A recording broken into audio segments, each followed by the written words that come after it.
game review show that wants to know, why did the ghosts go into the bar? For the booze! Ladies and gentlemen, today we're going to go ahead and take a look at Disney, the Haunted Mansion, called the Spirits from Funko.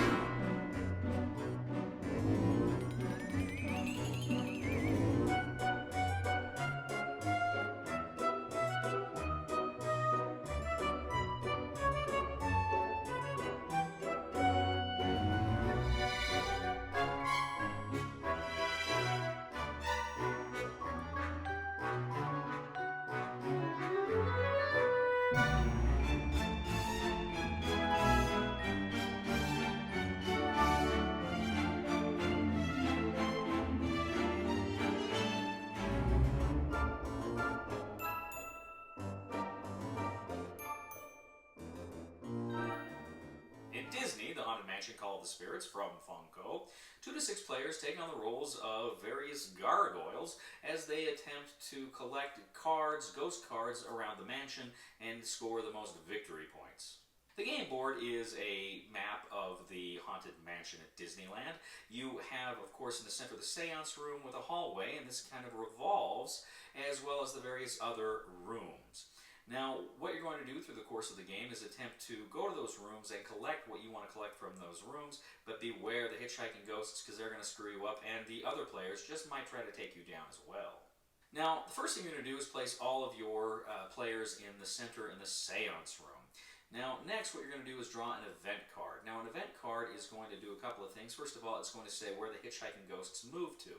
They're going to move around into the different rooms. Now, every player that is in a room that the ghosts move around, they are going to receive a haunt card. This is a little tiny card that's going to have some big implications as the game goes on.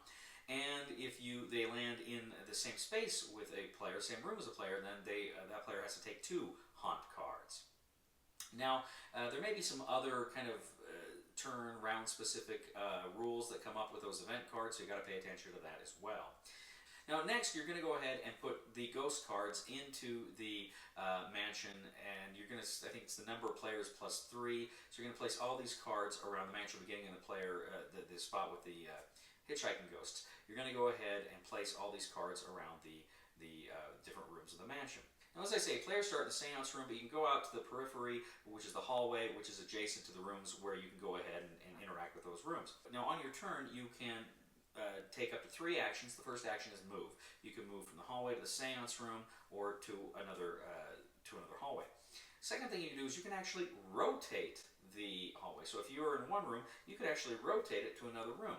This can be a good thing for you. It can also kind of put other players in a less advantageous position. Next up, of course, you can collect cards. If you're in the hallway from that room, you can collect a card from that room. And then you put that card in your set. Now, the different ghost cards have different ways that you can score victory points with them. In some, you're looking for specific symbols, and others, you're trying to collect a certain number of those cards. But there's different ways in which those cards are going to go ahead and grant you victory points. So you're trying to collect various sets in order to maximize your points. Now, one thing you can do is you can attempt to steal a card from another player. If you're in the same room as that player, you can essentially initiate a duel. Now, you have 2 dual dial little player boards, and what you're going to do is they're numbered 0 to 3. Each of you are going to select a number, and that number is how many haunt cards you are willing to take in order to steal that card. So if I go into a room, I would say to the player I want to duel with, I want that specific card, and then we each set our dial to see how many haunt cards we're willing to take. Whoever has the most haunt cards gets to keep that card, gets to take or keep that card, and if it's a tie, then the person who had the card originally gets to keep it.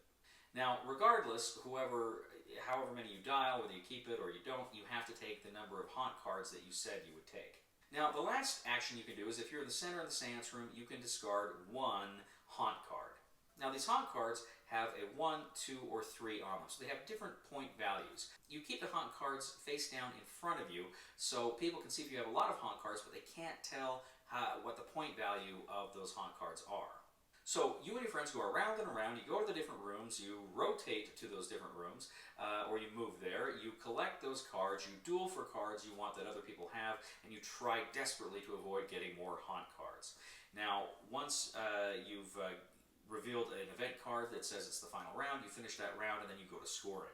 Now, in scoring, the first thing you're going to do is add up the various sets that you have. You look at the sets, you see how many cards you got, and what that translates to you into point values. So you find out what your point value is, and then everybody's sitting pretty, right? No, because this is where the haunt cards come in. Everybody goes ahead and adds up the point value on their haunt cards. Whoever has the highest point value on their haunt cards loses their most expensive set of cards, or their highest scoring set of cards. So instantly, they are going to lose a number of points. Whoever has the highest point total after correcting for the haunt wins Disney, the Haunted Mansion, Call of the Spirits.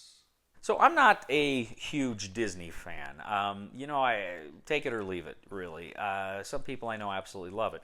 In fact, my friend Zach and his family love it. They go to Disneyland at the drop of a hat. If it's a Thursday, they're in Disneyland, which is tough because they live in Utah. But they love Disneyland. They absolutely love Disneyland. And I actually saw this game and I thought, oh, it looks interesting. I was actually interested in it because it's created by... The design team is Prospero Hall, who's created a lot of great games. With Funko, they did the Back to the Future Back in Time game, which was one of my favorite games of 2020. Really liked it. So I was intrigued. I'm intrigued with whatever they put out. Every game I'd played, I generally enjoyed. Some of them I absolutely loved, except for one, which was also based on a Disney theme. That was the Jungle Cruise game. I didn't care for that one. So, but I was interested in this one.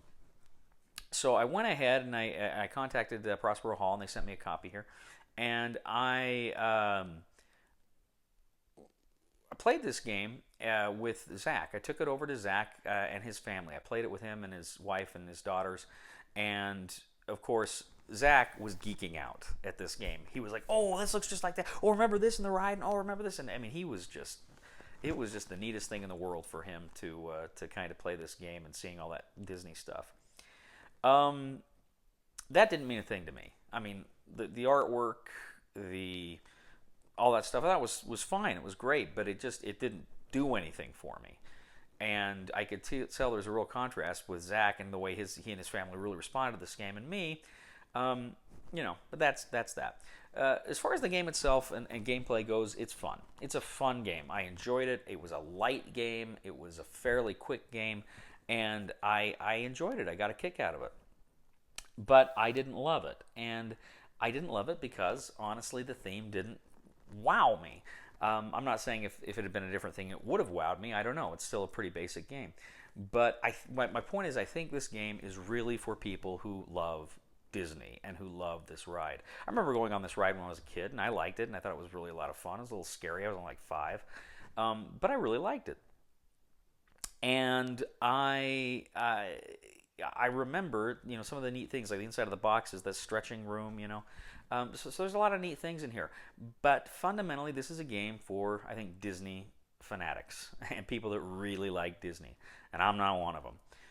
So I would recommend, try it before you buy it. I think it's a good game. I think it's a solid game. I think it's a fun game. And if I was somewhere and somebody recommended to it, I'd play it. Absolutely. But this isn't one I'm going to be reaching for off my shelf, and I know Zach will get a kick out of it, and his family will get a kick out of it. And in fact, when I told them when I'm finished with this review, I'll go ahead and give them my copy because I know they'll enjoy it a heck of a lot more than I will. So recommendation, try it before you buy it. If you like Disney, you'll really get a kick out of this game. Thank you once again for joining us today on The Discriminating Gamer. As always, we ask you to please leave a comment for us on YouTube, on Board Game Geek, on our Facebook page, or on thediscriminatinggamer.com. We ask you to please like us on Facebook, subscribe to us on YouTube, and follow us on Twitter. We'd ask you to please, if you like this video, give us a thumb on Board Game Geek. That really helps us out. And if you like history and World War II, I recommend you check out my other YouTube channel. That is Cody Carlson, PhD, where I talk about a lot of books and stuff from World War II. Thank you once again, ladies and gentlemen, and I gotta ask you, do you know why spirits are so bad at lying? Because you can see right through them. Please somebody help me on my feet again, and I don't know where I'm going, and I don't know where I've been. Please somebody help me on the solid ground.